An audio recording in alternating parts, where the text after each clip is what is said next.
in Palo Alto, we're looking at an idea, a concept called a digital city. And it's a framing for thinking about local government in completely new ways. I didn't come up with the term digital city, I'll say that at the outset, but we haven't quite yet defined what that really means. It's a new term, and we get the opportunity to define what a digital city is. So we've created this big, audacious goal. It's not something we feel we'll do in the next 2 months, but it's a journey, right? And it is to build, on the one hand, to build this digital city, but also to enable it, make it happen. So what is a digital city? So I'll give you kind of my slice of it, what I think that is. On sort of the basic level, it is a city in which we're not producing a lot of paper, right? That's one element, right? Moving from analog to digital. I still go to meetings where the traditional format of sharing is a stack of papers, right? And that's fine. That's where we are today. We got to just figure out who we want to be. Well, we want to be a world in which we're using one of our 4 screens, right? The item we talked about before, to consume content. So meeting minutes should be on a tablet computer, you know, or you should be able to access a item that you need to discuss via a smartphone there and then. Let's move away from paper. Now, of that digital content, we should be able to share it, right? Really easily. You know, we're all subject to the California Public Records Act. If a member of the community asks for some information, we have to serve it up, and we do. It's difficult sometimes, right? Because it's in some database that is hard to access, and you have to extract that information and then produce it in a way that the requester would like. So it takes time, and it's an overhead. Well, that ought to be very simple. We ought to be able to just say, you know, here you go. Even if you don't want it, here's all the information that the data that a city contains. We call it open data, frankly. We have a title for it.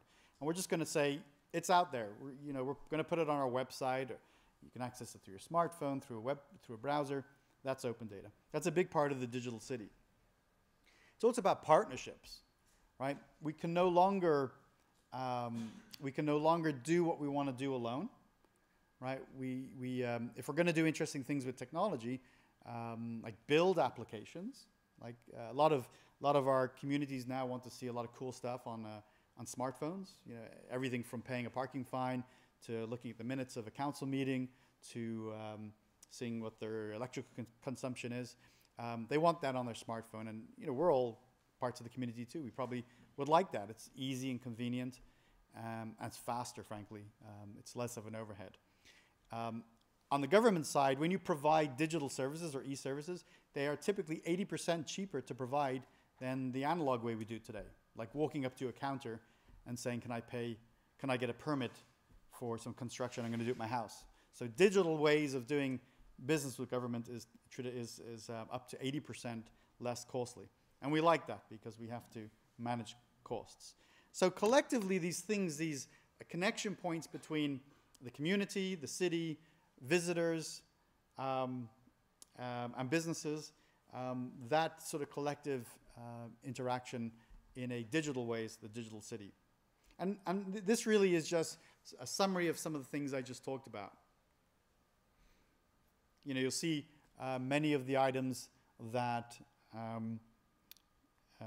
I talked about here listed in just maybe in different language. By the way, this presentation and the video will be available, so you can access this content. It's, again, in the spirit of the digital city and open data, it's freely available. Let's look at it. Let's kind of wrap up here with a quick case study I think you might find interesting. So we are in the process in Palo Alto of looking at how we prioritize infrastructure needs. Right? We have roads that need resurfacing. We have buildings that need to be seismically retrofitted. We have lights and signposts that aren't in good shape. And we had to figure out, you know, in what sequence, how do we actually fix all that stuff? Can't do it all, and you know, at once, and we may not do it all. This is the traditional way in which information like that is often presented and consumed, right? You would go to a council meeting and you might get a packet that has hundreds of pages, which has all the streets and the quality of those streets. And that's what you had to deal with, not terribly consumable and hard to make decisions around. This is a spreadsheet, right?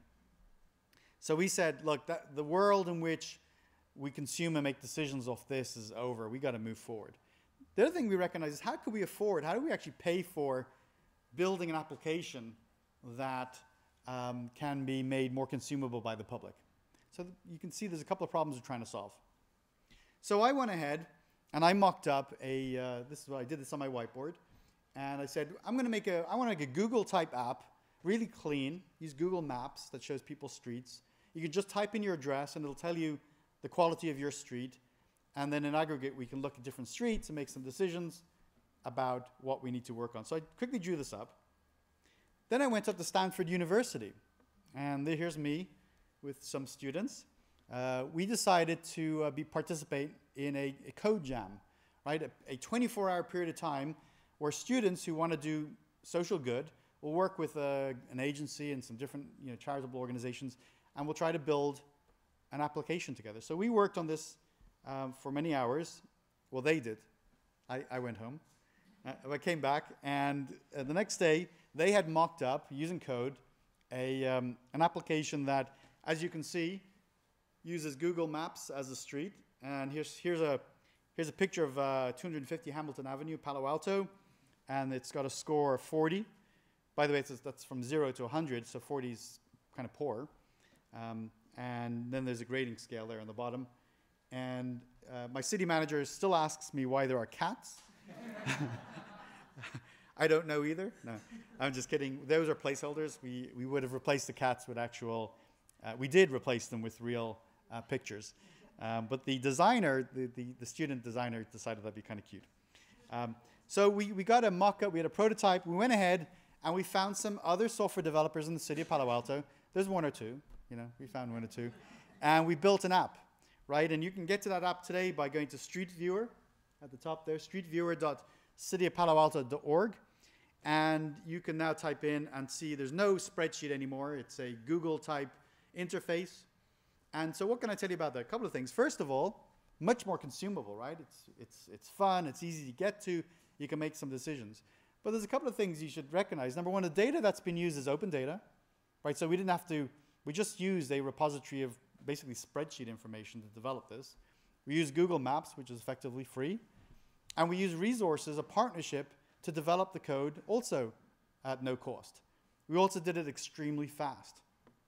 To me, that's exemplary of the types of things we can do when we think about the future of cities.